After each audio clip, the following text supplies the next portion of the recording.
मेरे प्यारे व्यूवर्स, मैं सुमन अपने YouTube channel creators and viewers पर आप सबों का हार्दिक स्वागत करता हूं और आशा करता हूं कि आप सभी मज़े में होंगे और अपनी तैयारी जोर शोर से कर रहे होंगे।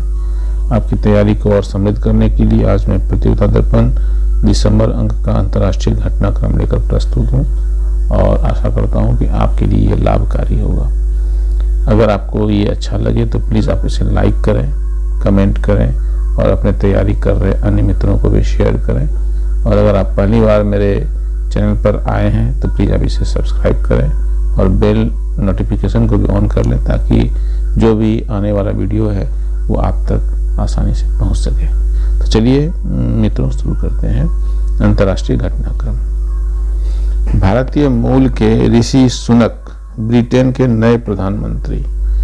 भारतीय मूल के श्री ऋषि सुनक यूनाइटेड किंगडम के नए प्रधानमंत्री 25 अक्टूबर 2022 से बने हुए हैं। इस पद पर अपनी ही कंजर्वेटिव पार्टी की लिंज ट्रस, जिन्होंने 6 सितंबर 2022 को ही प्रधानमंत्री पद की शपथ ली थी, का स्थान 42 वर्षीय सुनक ने लिया है।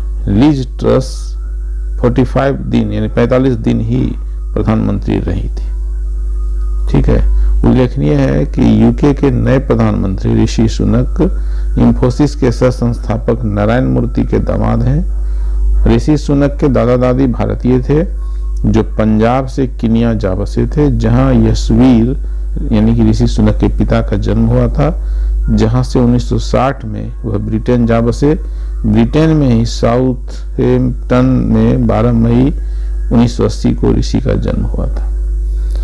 और ये भी उल्लेखनीय है कि यूके के प्रधानमंत्री पद को सुशोभित करने वाले वह पहले हिंदू हैं। चलिए आगे बढ़ते हैं। नेक्स्ट, स्वीडन में नई दक्षिणपंथी सरकार में उल्फ क्रिस्टरसन प्रधानमंत्री। स्वीडन में रिक्सडैग स्वीडन की 349 सदस्यीय संसद के लिए 11 सितंबर 2022 को संपन्न चुनाव में 4 दक्षिणपंथी दलों, जिन्होंने मामूली बहुमत चुनाव में प्राप्त किया था, कि लगभग 1 माह तक चली कशमकश के बाद मॉडरेट पार्टी के नेता उल्फ क्रिस्टरसन नए प्रधानमंत्री वहां बनाए गए। आगे बढ़ते हैं।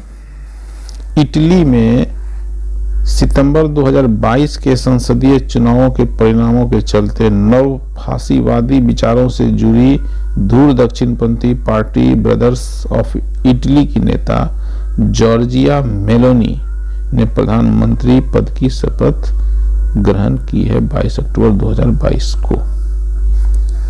और ये उल्लेखनीय है कि 45 वर्षीय जॉर्जिया मेलोनी इटली की पहली महिला प्रधानमंत्री है। आगे बढ़ते हैं। चीनी राष्ट्रपति जिनपिंग चीनी कम्युनिस्ट पार्टी के महासचिव पुनः निर्वाचित, लगातार तीसरी बार राष्ट्रपति बनने को मार्ग प्रशस्त। आगे बढ़ते हैं। पूर्व वर्षों में 2 बार राष्ट्रपति रहे लुइज इनासियो लुला दा सिल्वा ब्राजील के नए राष्ट्रपति निर्वाचित। ब्राजील में राष्ट्रपति पद के लिए अक्टूबर 2022 में संपन्न चुनावों में निवर्तमान राष्ट्रपति जायर बोल्सोनारो मामूली अंतर से पराजित हुए हैं, जबकि पार्टी के वामपंथी लुइज इनासियो लुला दा सिल्वा 50.90% मत प्राप्त करके विजय प्राप्त कर लिए। ब्राजील के विगत 34 वर्षों के इतिहास में ऐसा पहली बार हुआ है जब किसी निवर्तमान राष्ट्रपति को पराजय का मुंह देखना पड़ा। ठीक है। आगे बढ़ते हैं। बुर्किना फासो में 9 माह में दूसरी बार सैन्य तख्ता पलट। 9 माह पूर्व जनवरी 2022 में सैन्य तख्ता पलट का शिकार हुए बुर्किना फासो में एक बार फिर से सैन्य अधिकारियों ने जुंटा नेता से राष्ट्रपति बने लेफ्टिनेंट कर्नल पॉल हेनरी सेंडाओगो दामिबा की सरकार का तख्ता पलटकर सत्ता पर नियंत्रण 1 अक्टूबर 2022 से कर लिया है। और ये जो हैं जिन्होंने किया है ये हैं सेना के प्रवक्ता ने कैप्टन, ये जो है इनका नाम है कैप्टन इब्राहिम त्रोरे को ही सरकार प्रमुख घोषित किया गया। उल्लेखनीय है कि 34 वर्षीय इब्राहिम त्रोरे सत्ता पर नियंत्रण वाले विश्व के सबसे युवा नेता है। बहुत इंपॉर्टेंट। आगे बढ़ते हैं। संयुक्त राष्ट्र मानवाधिकार परिषद में श्रीलंका के विरुद्ध प्रस्ताव स्वीकार कर लिया गया।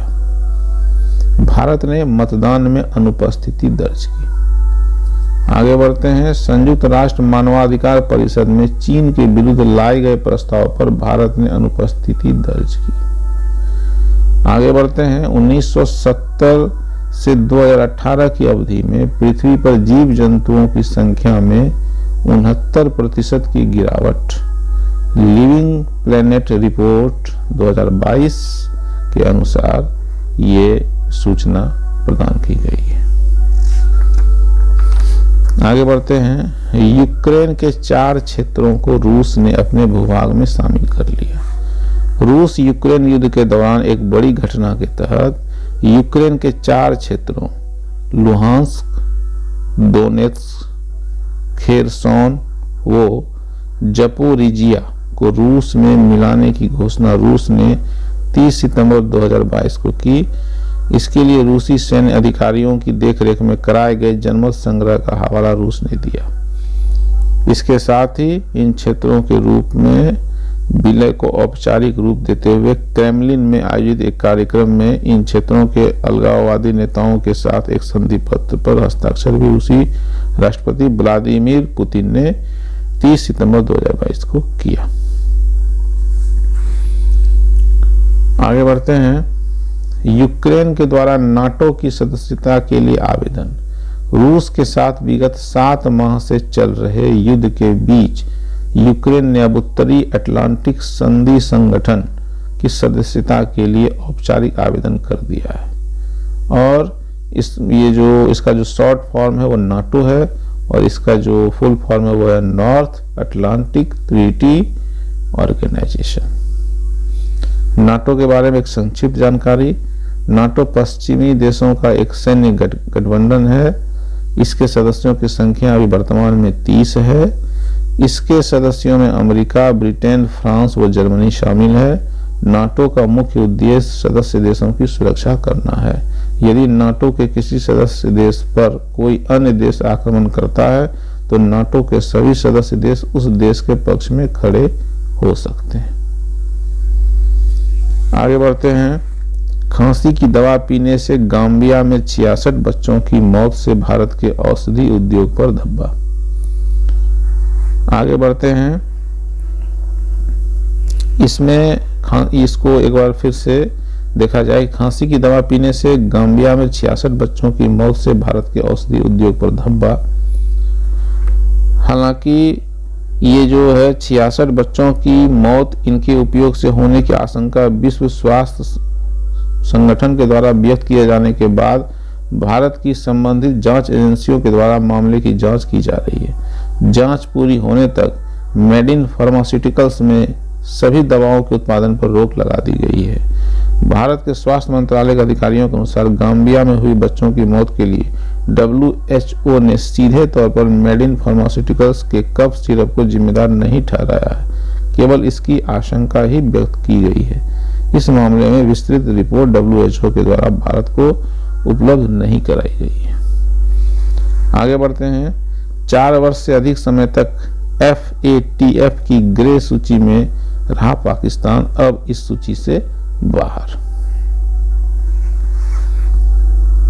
आगे बढ़ते हैं। ग्लोबल हंगर इंडेक्स 2022 में 121 देशों में भारत का 107वां स्थान। विभिन्न राष्ट्रों में भूख की स्थिति को निरूपित करने वाली वर्ष 2022 की ग्लोबल हंगर इंडेक्स रिपोर्ट विश्व भर में 15 अक्टूबर 2022 को जारी हुई।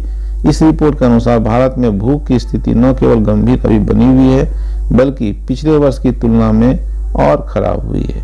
पिछले वर्ष 128 देशों में भूखमरी की रैंकिंग में भारत का जहां 101वां स्थान था, इस वर्ष 121 देशों में 107वां स्थान भारत का बताया गया है। इस मामले में भारत के पड़ोसी देशों की स्थिति भारत से बेहतर रिपोर्ट में बताई गई है।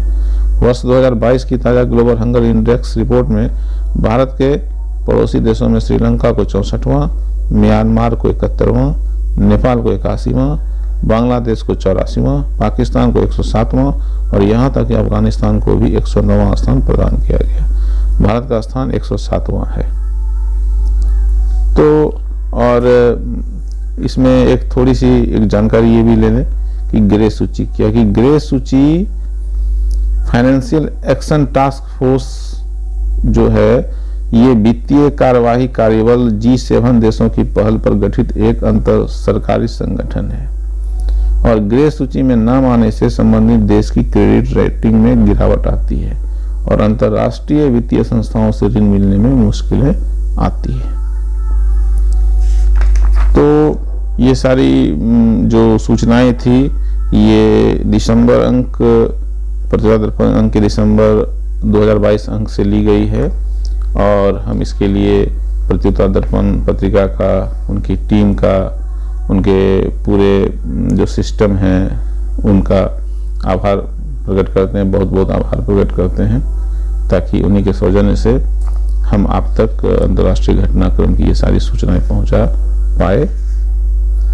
और आप लोगों से एक रिक्वेस्ट करते हैं कि आप हमारे वीडियो को देखने के बाद ऑफलाइन यानी प्रतियोगिता दर्पण पत्रिका का एक समग्र आप अध्ययन फास्ट रिवीजन करें तो आपको ये अंतर्राष्ट्रीय घटनाक्रम पूरी तरह से आत्मसात हो जाएगा।